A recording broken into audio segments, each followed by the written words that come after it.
নমস্কার বন্ধুরা, আহারে বাহার রান্নাঘরে আপনাদের সবাইকে স্বাগত। আজ আমি আপনাদের সাথে শেয়ার করতে চলেছি আলু মেথির তরকারি। আলু মেথির তরকারি রান্না করা একেবারেই সহজ। আলু মেথির তরকারি রান্না করতে গিয়ে সবার আগে যেটা আমাদের মাথায় রাখতে হয় সেটা হচ্ছে মেথির তিতাভাব দূর করা। মেথির শাকে প্রচুর পরিমাণে ভিটামিন থাকা সত্ত্বেও তেতো লাগার কারণে অনেকেই খেতে চান না। এইভাবে রান্না করলে স্বাদ দ্বিগুণ হবেই, সাথে 100% গ্যারান্টি একটুও তেতো লাগবে না। স্টেপ বাই স্টেপ ফলো করে যদি আমার মতো মেথি শাক রান্না করেন, বাচ্চা থেকে বড় সবাই চেটেপুটে খাবে।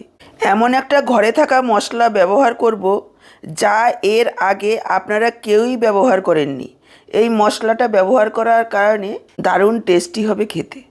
তো চলুন আর দেরি না করে রেসিপিটা দেখে নেওয়া যাক। আজকে আলু মেথির তরকারিটা করার জন্য দেখুন আমি এখানে 1 আঁটি মেথি শাক নিয়েছি। শাক নেওয়ার সময় অবশ্যই একটু দেখে নেবেন যাতে কচি হয়। কচি শাক তেতো কম হয়, আর একটু শক্ত হয়ে গেলে সেই শাকগুলো তেতো বেশি হয়। এবার পাতাগুলোকে এইভাবে ভেঙে নেব, আর মাথার দিকের কচি ডাঁটটাকেও নিয়ে নেব। মাঝখানের যে শক্ত ডাঁটটা রয়েছে সেটা বাদ দিয়ে দেব। শাকটাকে প্রথমে বেছে নিতে হবে, তারপর ধুয়ে কুচিয়ে নিতে হবে। দেখুন এইভাবে সমস্ত শাকগুলো আমি প্রথমে বেছে নিয়েছি। এইবার যে কাজটা আমাদের করতে হবে, একটা বড় পাত্রে বেশ খানিকটা জল নিয়ে নেব, তার মধ্যে 1 চা চামচ পরিমাণ লবণ দিয়ে দেব। তারপর শাকগুলোকে ভিজিয়ে রাখবো 5 থেকে 7 মিনিট। এতে করে মেথি শাকের মধ্যে ধুলোবালি থাকলে সেটাও ভালোভাবে পরিষ্কার হয়ে যাবে, আর মেথি শাকের তেতো ভাবটাও অনেকটা কমে যাবে। এই জলে ভিজিয়ে রাখার পর আরও 2-3 বার জল পাল্টে পাল্টে ধুয়ে নিতে হবে। শাকগুলো ভেজানো থাকুক, এই সময় আমি বাকি উপকরণগুলো রেডি করে নেব। দেখুন নিয়েছি একটা মিডিয়াম সাইজের আলু। আলুটাকে খোসা ছাড়িয়ে এইভাবে ডুমডুমু করে কেটে নেব।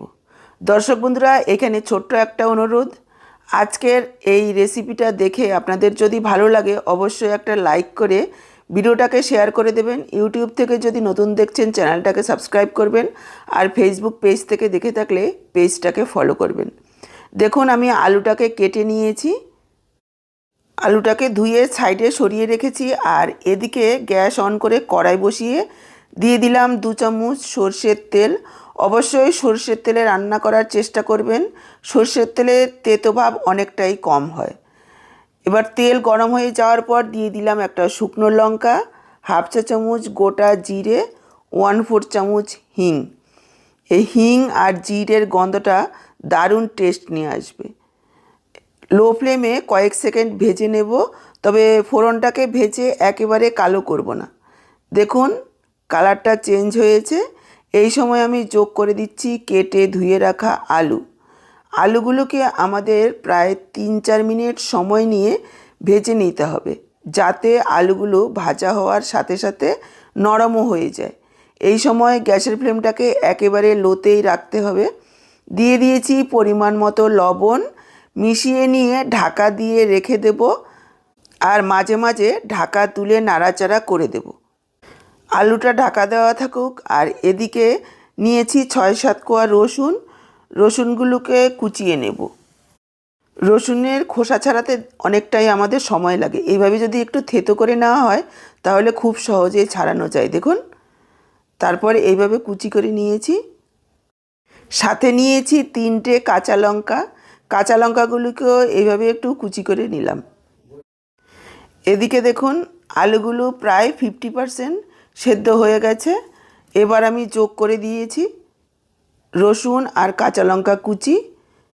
নাড়াচাড়া করে মিশিয়ে নিয়ে আবারও একটু ঢাকা দিয়ে দিচ্ছি। আর এদিকে নিয়েছি মিডিয়াম সাইজের একটা পেঁয়াজ, পেঁয়াজটাকে একটু কুচিয়ে নিচ্ছি। এদিকে রসুন কাঁচা লঙ্কাটাকেও একটু ভাজা ভাজা করে নিয়েছি। এবার পেঁয়াজ কুচিটা যোগ করে দিয়ে পেঁয়াজটাকেও একটু ভেজে নেব। এই পেঁয়াজের মিষ্টতা ভাব মেথি শাকের তেতো ভাব অনেকটাই কম করে। আলুগুলোকেও একেবারে 100% ভেজে দিতে হবে, এতে করে তেতো ভাব অনেকটাই শুষে নেয়।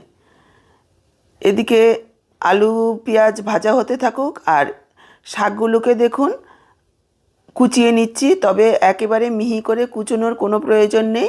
1/2 ইঞ্চি অন্তর অন্তর আমি এইভাবে কেটে নিয়েছি। শাকগুলো ধুয়ে অবশ্যই ঝুড়িতে রাখবেন যাতে জলটা খুব ভালোভাবে ঝরে যায়, তা না হলে রান্নার সময় অনেক বেশি জল বের হবে। সেই জল অনেক সময় টানাতে হবে, তাতে করে রান্নার সময় অনেকটাই বেশি লাগবে আর মেথি শাক অনেক বেশি তেতো লাগবে। জলটা খুব ভালোভাবে ঝরিয়ে নিলে রান্নার সময় জলের পরিমাণ অনেকটাই কম বের হবে। শাকগুলো কেটে নিয়েছি। এদিকে আলু পেঁয়াজ খুব সুন্দরভাবে ভাজা হয়ে গেছে, দেখুন আলুগুলো একেবারে নরম হয়ে গেছে।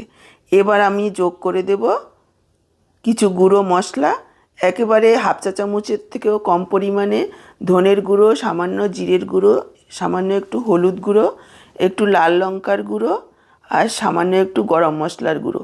একেবারে অল্প পরিমাণে মশলা যোগ করেছি। এবার মশলাটাকে একটু কষিয়ে নিতে হবে।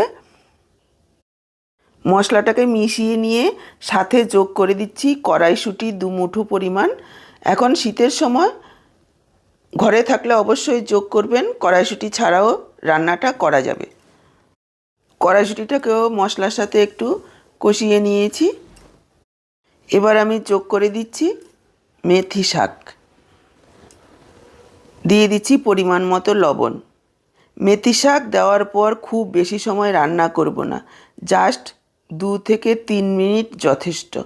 খুব বেশি সময় রান্না করলে মেথি শাক তেতো লাগবে। আর এখানে কোনো রকম ঢাকা দেব না। আমরা যখন আলু ভেজেছি তখন ঢাকা দিয়েছি, এবার আর কোনো রকম ঢাকা দেব না। ঢাকা দিলে কালারও নষ্ট হবে, মেথি শাক তেতোও লাগবে। ঢাকা খোলা অবস্থায় কিছুক্ষণ অন্তর অন্তর নাড়াচাড়া করে দেব, আর এভাবেই 2-3 মিনিট রান্না করে নেব। মেথি শাক রান্না হতে খুব বেশি সময় লাগে না। এখানে কোনো রকম জল ব্যবহার করতে হবে না। মেথি শাকটা রান্না হতে থাকুক। এইদিকে দেখুন আমি একটা তড়কা প্যান বসিয়েছি, আর তার মধ্যে দিয়ে দিলাম 2 টেবিল চামচ পরিমাণ মুড়ি। মুড়ি আমাদের সবার ঘরেই থাকে। একটু মুড়িগুলোকে লালচে করে ভেজে নেব। যদিও মুড়ি মোচমুচে থাকে তা সত্ত্বেও একটু ভেজে নিতে হবে, হালকা একটু ভেজে নেব যাতে পুড়ে না যায়, খেয়াল রাখবেন। দেখুন আমি প্রায় 30-40 সেকেন্ড একটু ভেজে নিয়েছি। এবার ঠান্ডা করে একটু গুঁড়ো করে নেব। আপনারা কেউ কি এইভাবে মুড়ি দিয়ে এর আগে কোনো দিন মেথি শাক রান্না করেছেন?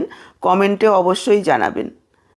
আমি প্রথম যেদিন জেনেছি মুড়ি দিয়ে মেথি শাক রান্না করা যায়, তারপর আমি একদিন রান্না করে খেয়ে আপনাদের সাথে শেয়ার করছি।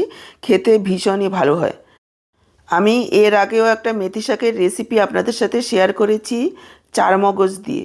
যারা দেখেননি অবশ্যই দেখে নিতে পারেন।